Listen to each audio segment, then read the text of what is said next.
Hey there, Wild and Wacky family. Welcome. It is so good to have you here. You know, if you've ever felt like you're just completely running on empty, this one is definitely for you.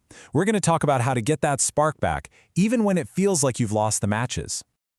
You know, it feels right to kick things off with a quote that's really at the heart of our whole community. It's from Kyle Straight himself, and it's a powerful one. He said, "If you can't be comfortable in your own skin, you're only denying yourself your true destiny." I mean, that hits deep, right? Such a powerful idea. But what if you're just too tired to even try being comfortable? What if the thought of being yourself just feels like another chore on a to-do list that's already a mile long? Well, that feeling, that has a name. It's called burnout, and that's exactly what we're going to get into. So let's think about this like we're on a long road trip together, okay? And right now, maybe the car is starting to sputter a little bit. The check engine light is blinking. Before we can fix anything, we have to pop the hood and see what's going on. So, first things first, what is burnout really? All right, let's get a real definition here, because this is so important. Burnout isn't just, oh, I'm tired. It's way deeper than that. The official take is that it's a state of emotional, physical, and mental exhaustion that comes from way too much stress for way too long.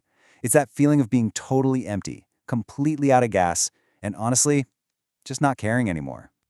And it usually shows up in three main ways. The first one is that emotional exhaustion we talked about. You just feel completely overextended and drained. The second one is a little trickier. It's called depersonalization or cynicism. This is when you start feeling detached, kind of negative about your work, your colleagues, everything. And then there's the third one, a low sense of personal accomplishment. It's that nagging voice in your head that says, does any of this even matter? Okay, and this is a really, really important distinction to make. Stress is not the same as burnout. Think of it this way. Stress is a problem of too much pressure, too much engagement, too much urgency. You feel like you're drowning in all your responsibilities. Burnout, on the other hand, is a problem of not enough energy, not enough motivation, not enough caring. It feels like you're just all dried up inside. Knowing the difference is huge because it's the first step to figuring out what to do next. All right, so we see the warning lights on the dashboard. We know what they mean now, so the next logical question is, why are they on? What's actually causing the engine to stall? Let's get under the hood and figure out what causes this whole crash. And look, it's almost never just one single thing. It's usually a whole mix of stuff. A lot of it can be work-related, right? Like feeling you have no control, or your boss's expectations are all over the place. But it can also be your lifestyle. Are you working nonstop, not sleeping, not seeing people who support you? And then, we gotta be honest, sometimes our own personality traits play a part. Things like perfectionism, or always needing to be in control. Yeah, those can definitely pour gas on the fire. The really tricky part about burnout is that it sneaks up on you. It's not like you wake up one day and bam, you're burnt out. It's a slow burn, a gradual process. You might start off in what they call the honeymoon phase. You're excited, you've got tons of energy. But then stress starts creeping in. And if you don't deal with it, that turns into chronic stress, and your motivation just tanks. After that comes full-on burnout, where things get really serious. And the final stage? Well, it becomes habitual. It's just part of your life, and that's a really tough place to be. Okay, deep breath.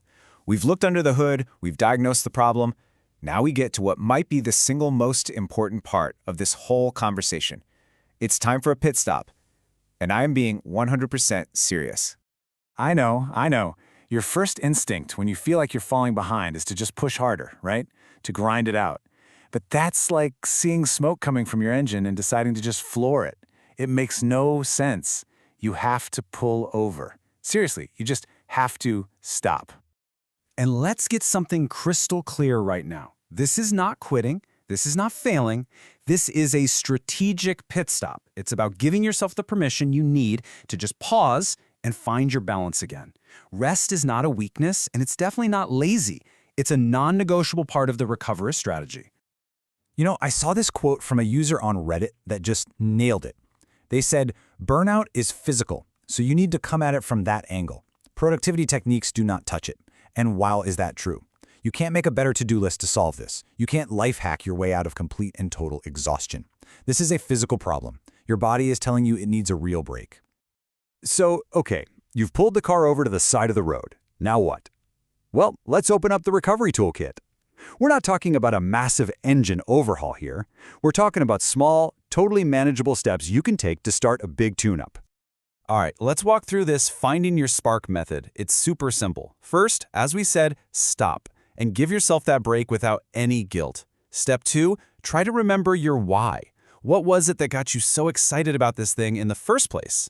Step 3, and I absolutely love this one, make the goal stupidly small. I'm serious. The goal is to write one sentence or put one dish in the dishwasher. A tiny, tiny win is still a win. Step 4, change your view. Literally, just get up and go to a different room. And finally, step 5, you have to ditch perfectionism. Good enough has to become your new mantra, your new best friend. And this isn't just, feel-good advice. There's actually science that backs up this whole small steps thing.